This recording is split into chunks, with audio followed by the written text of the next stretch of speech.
Arabes et Israéliens rêvent de paix, voilà leur plus grand obstacle. Une colline de la taille de 18 terrains de football, l'épicentre d'innombrables affrontements sanglants.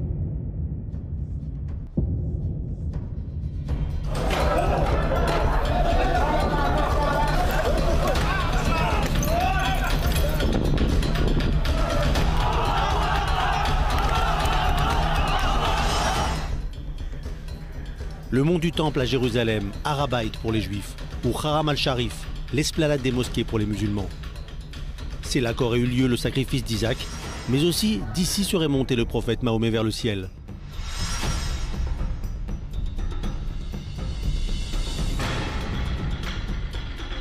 Tant de convictions, tant d'histoire pour si peu d'espace. C'est ici que se trouvaient les deux temples juifs de Jérusalem. Selon la tradition, l'Arche d'Alliance y a été enterrée après la destruction du premier temple. Les Romains ont détruit le second temple en 70 après Jésus-Christ, avant de forcer les Juifs à l'exil. Seul vestige, le mur des Lamentations, l'endroit le plus sacré pour le peuple juif.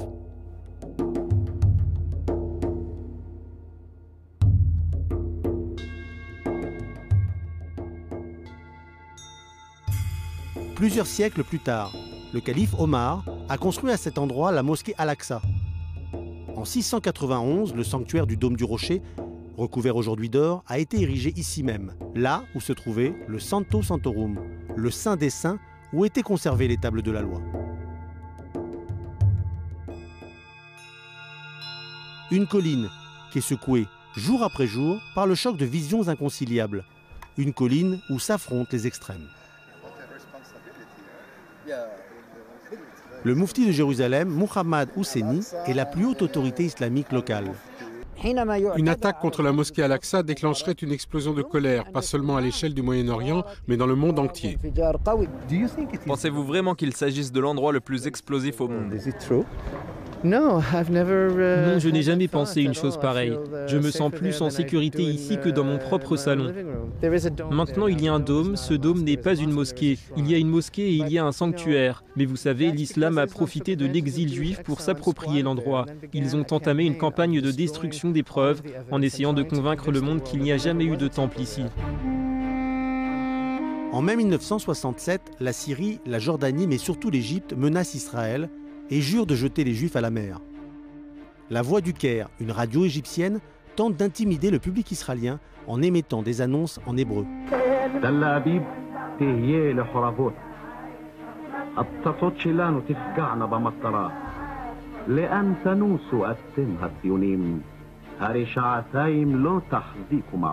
Quelques jours plus tard, un autre message.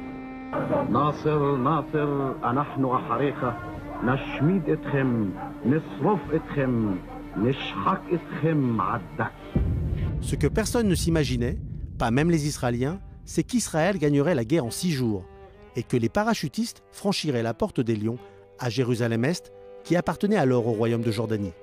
Les soldats israéliens vainquirent alors la légion jordanienne, atteignirent le mur occidental et finalement le mont du Temple. Regardez ce qu'on a obtenu pendant la guerre des 6 jours. Nous avons pu revenir dans de larges parts de la terre d'Israël. Le désert du Sinaï, la Judée-Samarie, le mont du Temple, qui est au cœur de l'attention. Mais comme nous n'avons pas assez voulu le mont du Temple, il n'est plus entre nos mains. Pour ramener le calme, le gouvernement israélien a décidé de laisser le contrôle de ce lieu saint au Waqf, la haute autorité musulmane du roi de Jordanie. 400 gardes palestiniens du Waqf patrouillent constamment dans cette zone.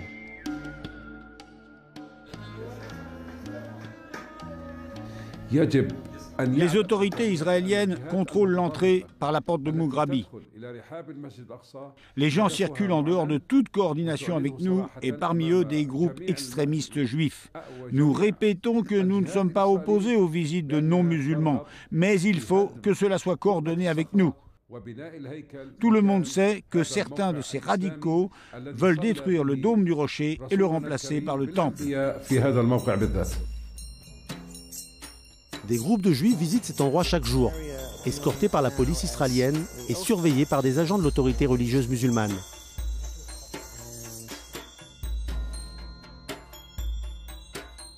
Le directeur de l'Institut du Temple, le rabbin Chaim Richman, reconstruit les anciens objets sacrés du Temple pour se préparer au troisième temple.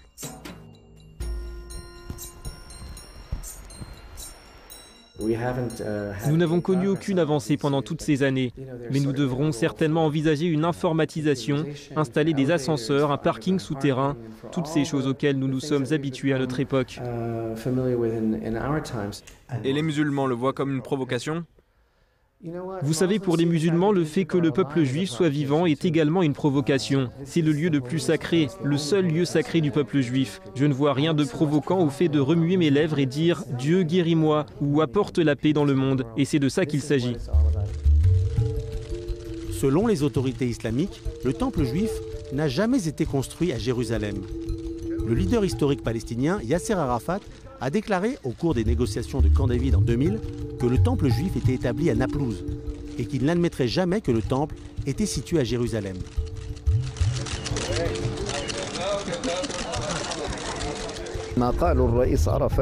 Bien sûr, ce qu'a dit le président Arafat à propos d'Aram al-Sharif est vrai. La ville sainte est arabe depuis les Cananéens et islamique depuis le siège de Jérusalem jusqu'au jugement dernier. La mosquée Al-Aqsa n'appartient qu'aux musulmans et aucun musulman n'a le droit de négocier cette décision de Dieu. Nous disons et le dirons toujours, ceci est la mosquée Al-Aqsa sur son sol, une mosquée islamique et les musulmans ne la partageront avec personne. Ils disent aussi que l'Holocauste n'a jamais eu lieu. Essayez alors de retrouver mon grand-père. Ils disent beaucoup de choses. Ça fait partie de leur campagne pour délégitimer le peuple juif. Comment pouvez-vous judéiser Jérusalem? C'est une expression qu'ils utilisent. Nous essayons de judéiser Jérusalem. Le mot Jérusalem apparaît plus de 700 fois dans la Bible, et pas une seule fois dans le Coran. En septembre 2000, le chef du Likoud, Ariel Sharon, s'est rendu en visite sur les lieux. Cet événement avait contribué au déclenchement de la seconde intifada. Que répondez-vous à ceux qui disent que vous êtes un provocateur?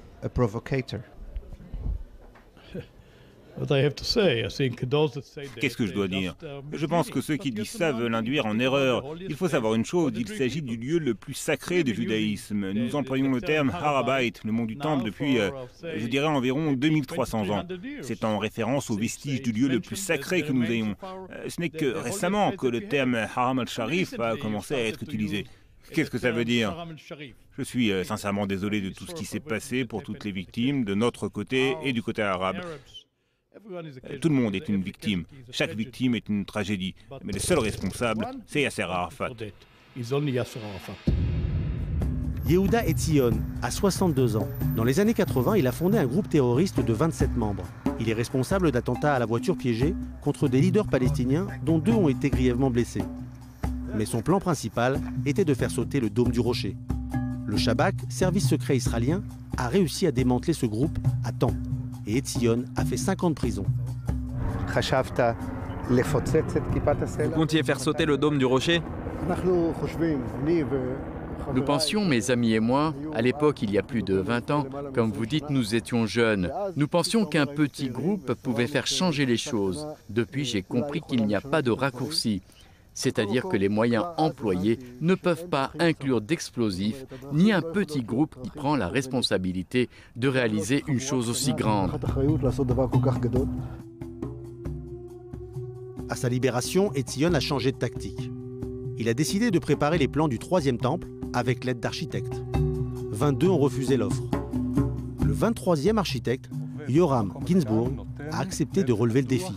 Celui qui contrôle Jérusalem contrôle toute la terre d'Israël. On ne peut pas contrôler la terre d'Israël. Pour moi, c'est comme si on était en Ouganda. Tant que nous n'aurons pas le mont du Temple, Jérusalem et la Judée-Samarie, c'est comme si nous n'étions jamais revenus, comme si nous n'avions pas créé le sionisme. Etzion et Ginsburg ont créé un plan du mont du Temple et de la vieille ville de Jérusalem. Ils ont suggéré l'élection d'un roi à la place du gouvernement. Ce que nous voyons ici représente à peu près 1 km². Dans toute cette zone de 10 km², 10 millions de personnes arriveront 3 fois par an. Ils arriveront depuis les camps de pèlerinage dont je vais vous parler dans un instant. Qu'est-ce qu'il faut faire? Aujourd'hui, si je vois bien, il y a des mosquées. Alors qu'est-ce qu'on fait? On ne peut pas changer nos plans d'un point de vue architectural et d'un point de vue culturel, c'est notre programme. Je pense que, en fait, au fond de leur conscience, au fond, ils connaissent la vérité. Ils savent que ce sont des voleurs, ils savent qu'ils nous ont dérobés, ils savent que la période islamique sur le mont du Temple touchera à sa fin. C'est possible de faire ça pacifiquement, Yehuda? Je ne veux pas faire semblant, donc je ne répondrai pas avec certitude que ce sera possible. Je veux vous dire une chose, nos ennemis comprennent le langage de la détermination. Je ne me fais pas d'illusions. C'est possible que ça ne marche pas sans confrontation, sans affrontement.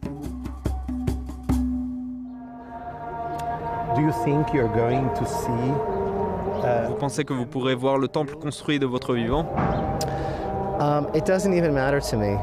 Pour moi, ça n'a même pas d'importance. Je n'ai qu'un rôle mineur dans l'histoire juive. La seule chose que je puisse faire, c'est d'avoir l'intégrité de faire la bonne chose. Peut-être que je le verrai, peut-être que mes enfants le verront. Ce n'est pas moi qui décide, la seule chose que je puisse faire, c'est de pouvoir dire que j'ai fait ce qu'il fallait. Mais ce qui est évident pour les uns ne l'est pas pour les autres. Je crois que tout le monde sait quelles seraient les conséquences s'il arrivait quelque chose à la mosquée Al-Aqsa. Une guerre religieuse éclaterait, parce que la mosquée Al-Aqsa, elle n'est pas seulement importante pour le peuple palestinien. Par sa valeur historique, culturelle et morale, elle l'est pour tous les musulmans de la planète et pour l'humanité entière. C'est l'un des lieux qui déclenche le plus de passion pour 1,5 milliard d'êtres humains. Une poudrière, le terrain d'un face-à-face éternel, d'une bataille pour un héritage millénaire.